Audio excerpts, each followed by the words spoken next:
Thanks for taking the time to talk. I wanted to ask you about the artifact you found on Bactera.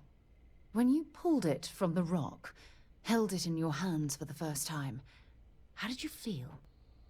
No, I don't think you understand.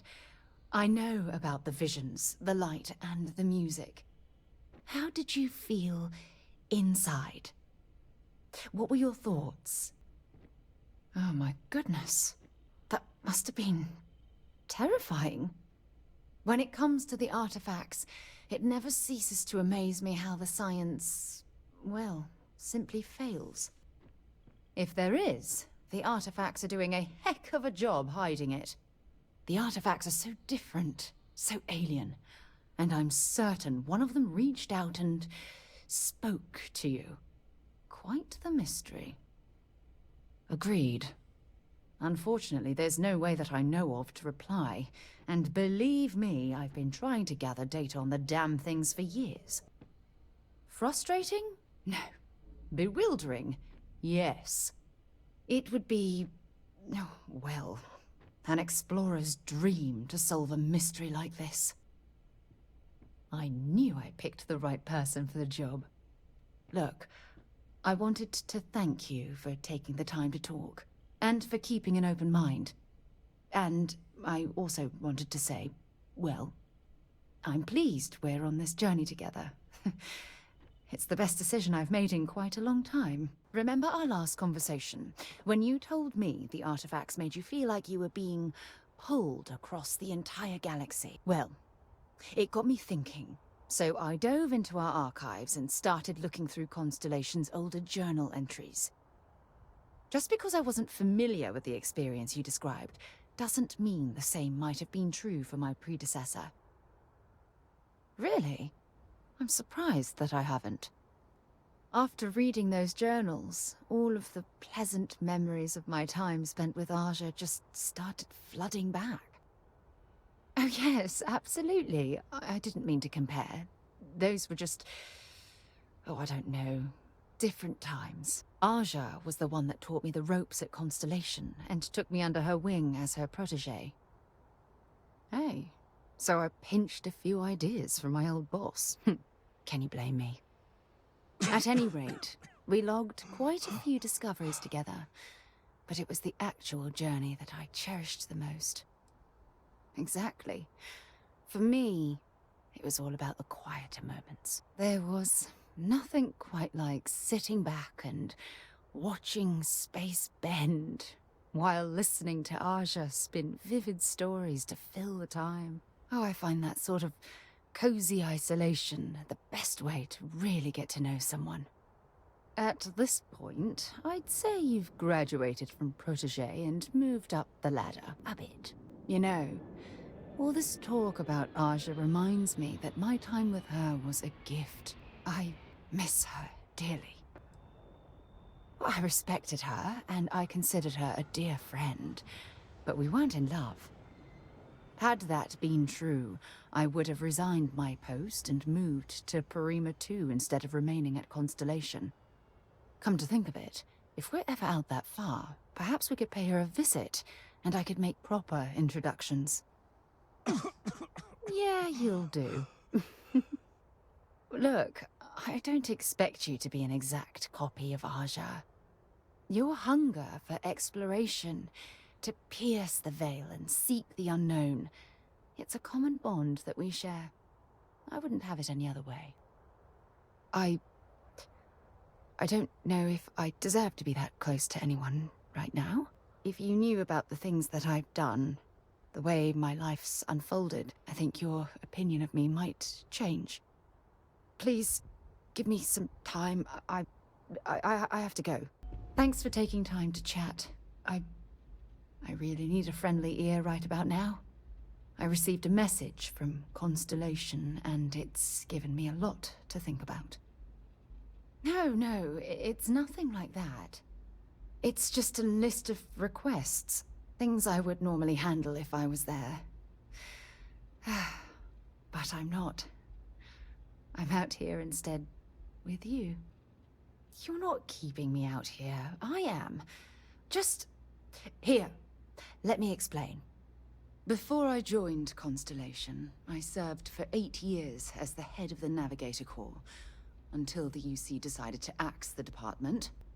This silence is getting... It was a branch of the United Colonies Navy, a small fleet of ships outfitted for galactic exploration. Basically, a military version of Constellation. Had we notched some significant achievements, I'd agree with you. You see, the top brass demanded press-worthy discoveries to justify the spending, and money was tight after the war. Shutdown was inevitable. At the end of the day, I was in charge, so the blame obviously fell on my shoulders. Yeah? You once told me that you favored the journey over the destination. So I'm hoping you'll understand what I'm trying to say. I failed, because I was more concerned about exploring the stars than pushing a pencil. Because of my lack of foresight, all I ended up with was a shattered division and a bunch of excuses. That's just it, though. This was as far from the military as you could get. Ships built for exploration, not war. And I still screwed it all up. Well, that brings us to this message now, doesn't it? Call it whatever you want. My drive, my initiative, my optimism. It's been my greatest strength and my worst nightmare. It elevates me to these positions of authority, but all I want to do is explore, not sit and make sure all the accounts are balanced. Oh, you have no idea how tempting that sounds. But then dumping everything I've worked so hard to achieve, it's like I've wasted another decade of my life. I can't do that.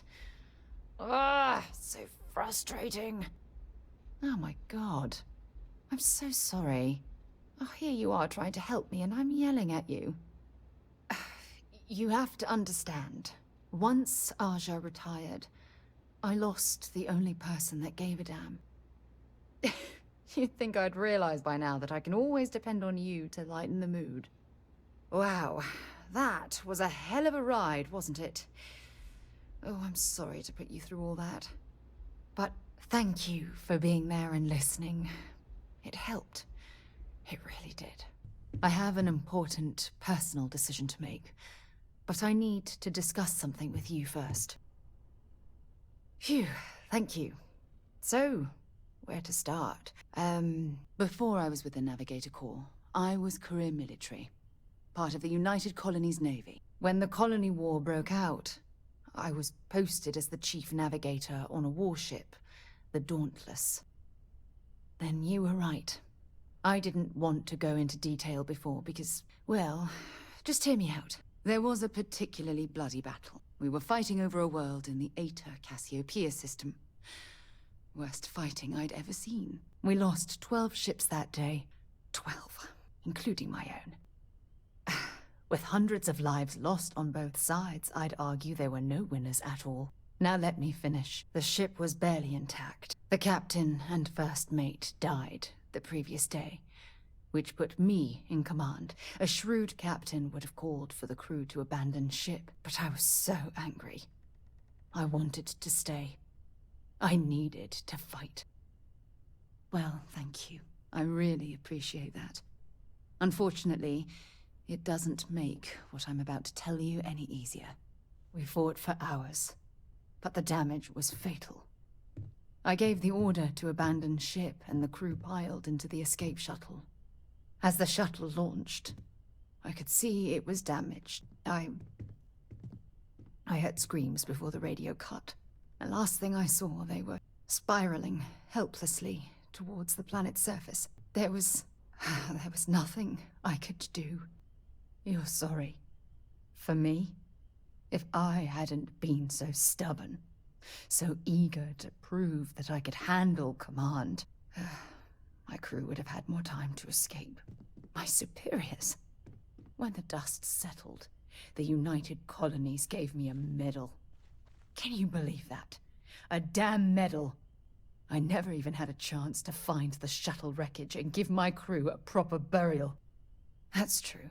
But still, it doesn't erase the real issue here. You once told me that the military might not have been my calling. You don't know how right you were. Don't you get it? Everything I do, everything I touch, somehow falls apart. That's why I'm worried about us.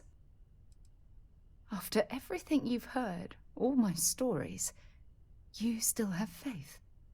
No one's ever cared about me this much. Not even Asha. And I'll have yours. All right, partner. I suppose it's time we get back to work. Thank you for being there, for listening to me when I needed it the most. I'll never forget this. I promise.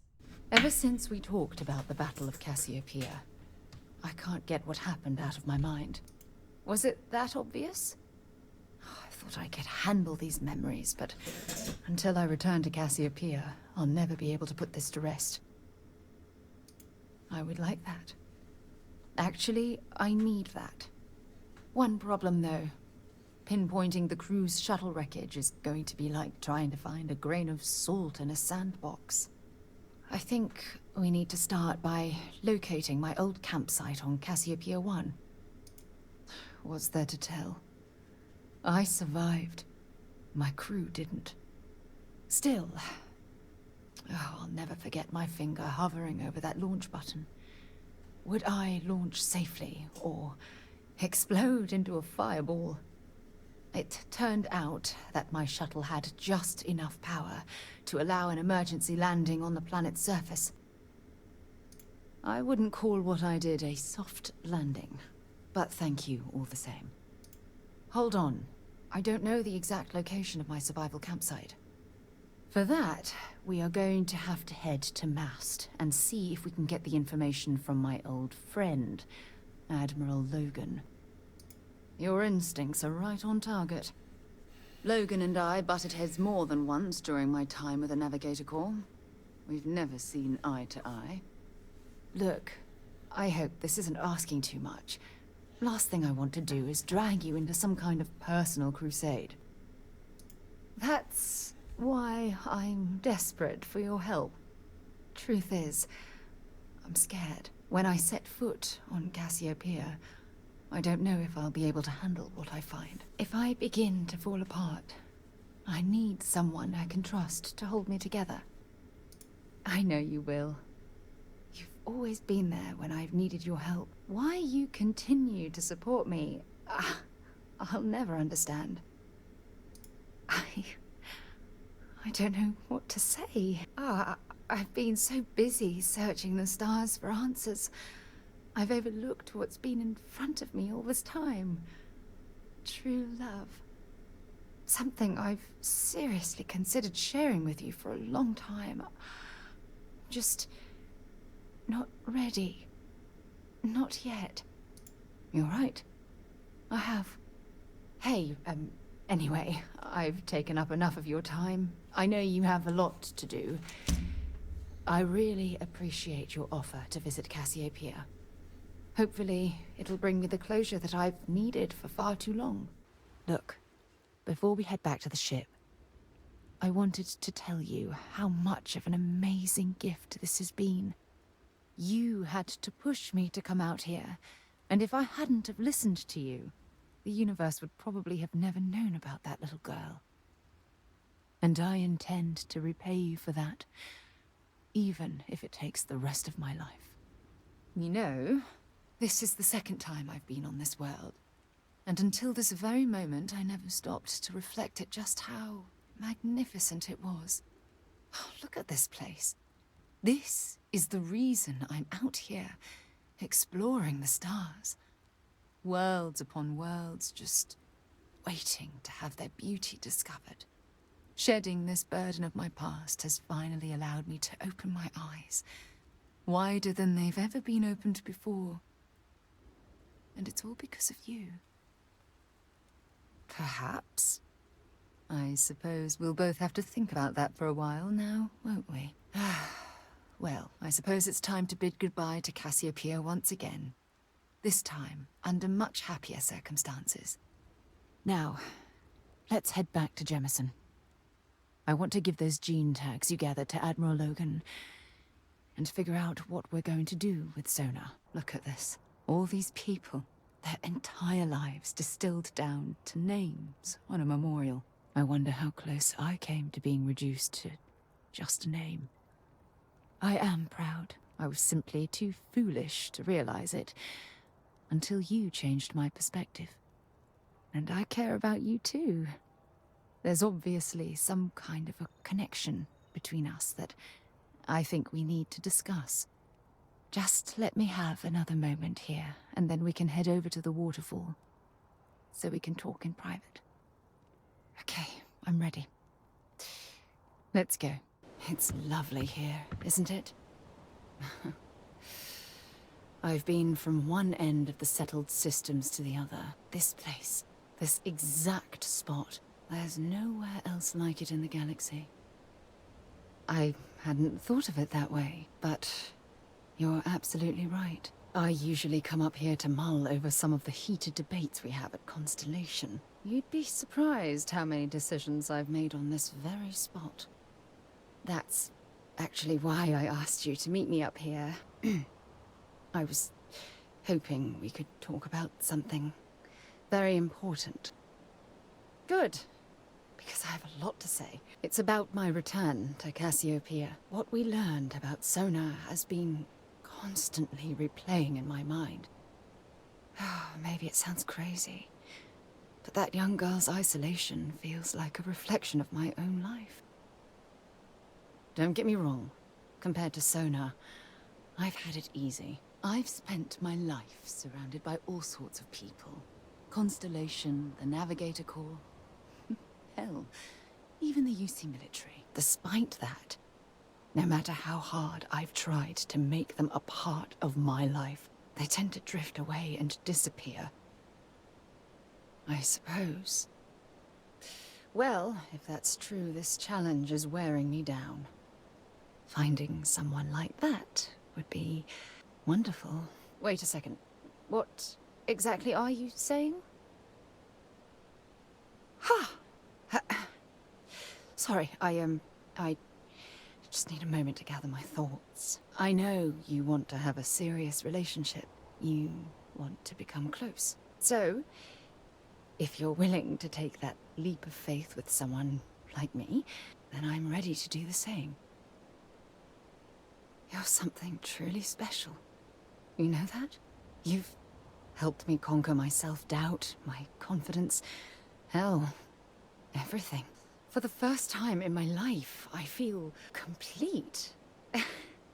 And with you by my side, I'm convinced that feeling will last forever. You're the best thing that's happened to me in my life. I love you. Always. I received a message from my mother a few days ago. She's returned from another one of her sightseeing cruises. Why would you be... Oh, I see. We never talked about this, did we? The truth is that my mother lives in a fairly remote location, so we rarely speak to one another. Good. When I say that to most people, they look at me like I'm crazy. I don't think they realize how much control parents can exert on your life, especially when their dreams conflict with your own. No, we should have discussed this a long time ago. You see, both of my parents were diplomats working under the flag of the UC Administrative Division. After I completed my basic education, they signed me up for a one-year apprenticeship in their department, without bothering to ask. Wanted isn't the right word. Demanded would be more appropriate. For my apprenticeship, I was sent to Sidonia. My job consisted of drafting political policies and arbitrating trade disputes. The silver lining of the job was that it allowed me to spend time exploring every square inch of Mars. I was swallowed by it. Months before the apprenticeship ended, I dumped my diplomatic certification and joined the UC Navy. Of course, my parents didn't approve. We had a huge argument that resulted in all ties being severed between us. Well, that wasn't the worst of it. You see, My father was killed during the opening shots of the Colony War. I returned to Jemison for the funeral and reunited with my mother. After that, we vowed to stay in touch. Oh, aren't you sweet? Always concerned with how I'm feeling. That's why I fell in love with you. Your smile, your caring. It brightens even my darkest days. Listen, I'm going to be completely upfront with you. All this talk of family, it makes me wonder where our own relationship stands. You mean that? You'd do that? For me? I've been dreaming about this moment and still... I don't know what to say. I swear, I'll love you until forever itself ends. I just need a little time to think about the ceremony. I have some thoughts about how we should move forward. You know, I used to dream about finding the love of my life. And here you are. All I ever needed was you, right here beside me. What's on your mind? Every time you talk to me, I fall in love with you more and more. You be careful, okay?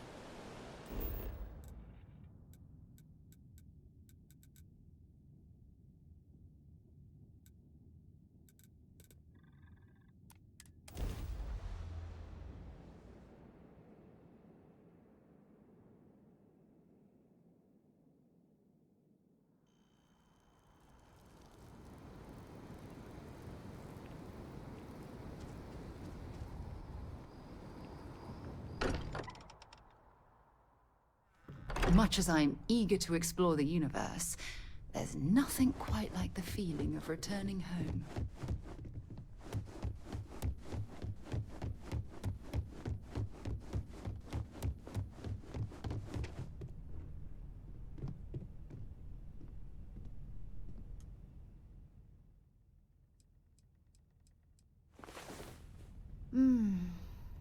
I wish all of our moments together could last forever. Thanks for watching another Dare to Game video. If you like this video, please leave a like and a comment. If you haven't already, be sure to subscribe to the channel. If you like my content and would like to support this channel, consider becoming a member today for as little as $1.99 a month. It makes a huge difference. But in any case, thanks for watching and have a nice day. I'll see you next time.